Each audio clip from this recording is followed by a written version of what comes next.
Quelle serait pour un apprenti la meilleure façon de faire une bonne introspection? Je crois que le symbole essentiel du premier grade, c'est certainement l'épreuve du cabinet de réflexion.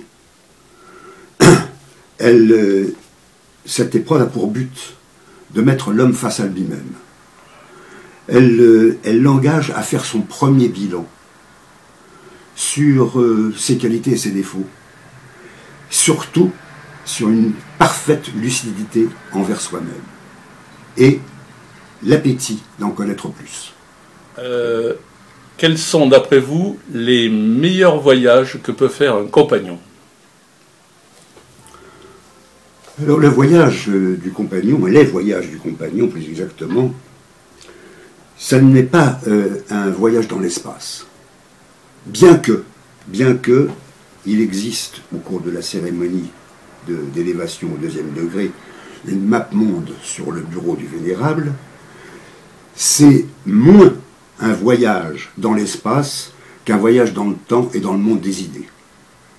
Il s'agit pour le compagnon de voyager pour avoir un contact avec l'autre, pour élargir son horizon et essayer de comprendre tout ce qui nous a précédés, notamment des grands penseurs, qu'il s'agisse de Moïse, de Jésus, de Confucius ou de Lao Tzu.